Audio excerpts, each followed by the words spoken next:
A man lies motionless on the cold floor, his body weak, as if everything inside him had been drained away. Slowly, his eyes open, confusion flickers within them. He gasps softly, struggling to understand what happened.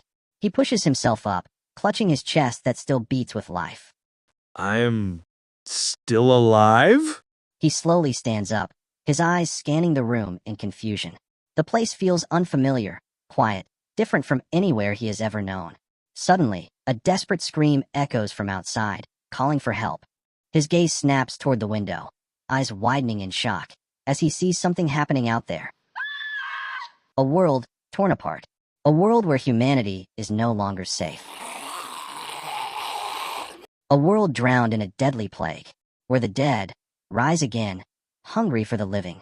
Amidst a world drowned in chaos, he gazes upon the sky, torn and filled with smoke and ruin. Faint memories resurface within his mind, of betrayal, disappointment, and death. Zombies, he whispers softly, trying to comprehend the strange world beneath his feet.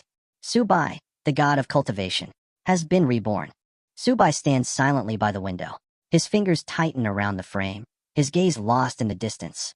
He remembers the immortal world, the faces of his disciples, the care, the trust, and the love he once gave them.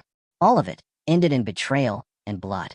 He exhales softly, shaking his head, pushing away the shadows of the past that still linger in his mind. There's no point dwelling on what's already done, he mutters, his eyes sharpening with focus. This body is weak, but my soul remains the same. I'll train it again, until the day I return to the world of immortal cultivation. A faint smile curves his lips, cold, yet filled with certainty.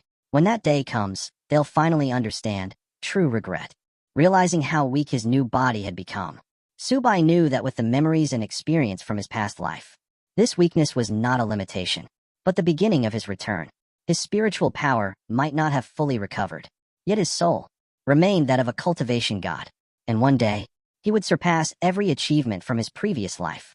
A man lies motionless on the cold floor, his body weak, as if everything inside him had been drained away.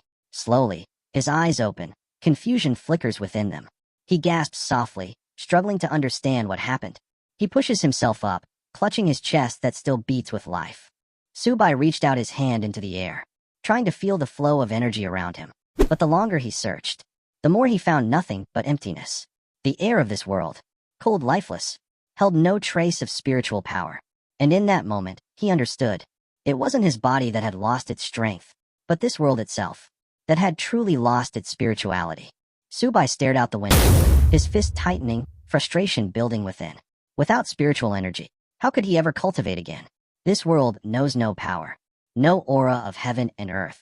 Even surviving here would be a struggle beyond imagination. From another room, hurried footsteps echoed. A man and a woman rushed in, their faces filled with panic. They slammed the door behind them, as if something was chasing from outside. The room fell silent. Only their heavy breathing could be heard. The air in the room grew heavier. Even as danger loomed outside, something else began to stir within. The man's calm expression carried a hint of arrogance. His movements slow, deliberate, almost careless in the face of chaos. A faint smile crossed his lips, and the tension in that small room deepened. Uncertain and strangely captivating, the man proudly revealed his well-built body, as if showing off his strength. With a teasing tone, he invited the woman to train with him, a friendly match, perhaps. But the look in his eyes told a different story. The woman noticed a strange bite mark on the man's arm. He casually said it was just from a crazy person outside. But behind that calm smile, no one realized this tiny wound would soon bring chaos. The woman began a light warm-up, but something felt strange. Suddenly, the man's body started to tremble uncontrollably. His eyes lost focus, and from his body, signs of something unnatural began to appear.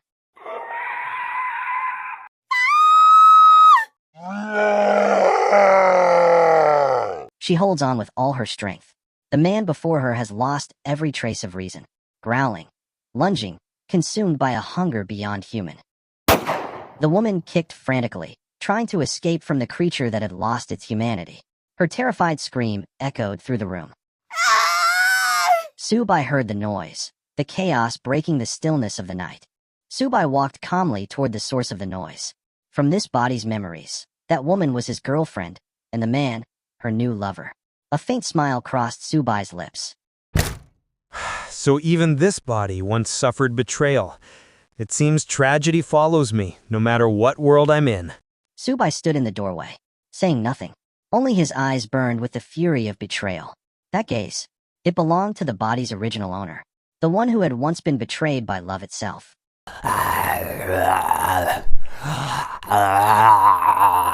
Su Bai, save me!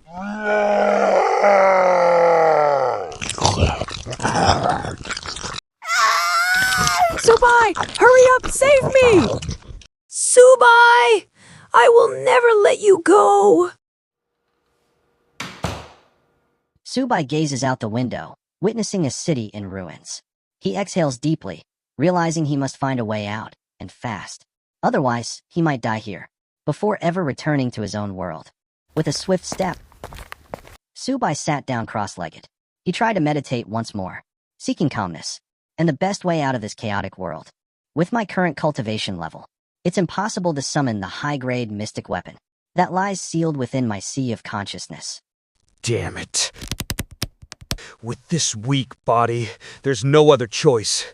I have to risk it all, and trust that fate still favors me. I'm so tired. Filled with frustration, Su Bai slammed the weapon to the ground. In his mind, it was nothing but a cruel joke. How could a god of cultivation be left with such a low-tier, mystical weapon? Even surviving in this world felt like an insult to his very existence. Suddenly, a mechanical voice echoed in his ears.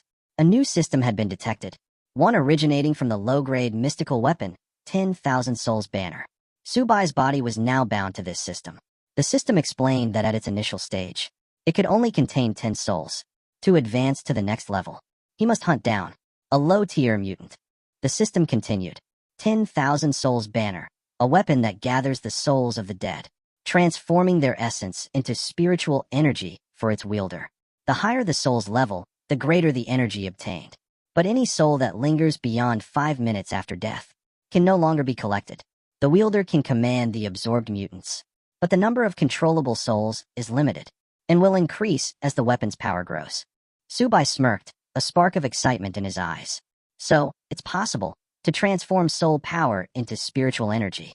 With the streets outside crawling with zombies, he won't be running out of resources anytime soon.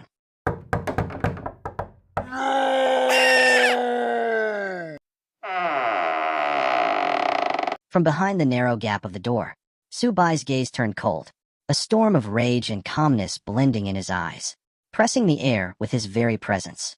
In his grasp, the 10,000 Souls Banner trembled faintly, as if responding to his will, breathing in rhythm with its master. Now, with unwavering resolve, Su Bai stepped forward, not just to survive, but to test the true power of the mystic weapon bound to his soul.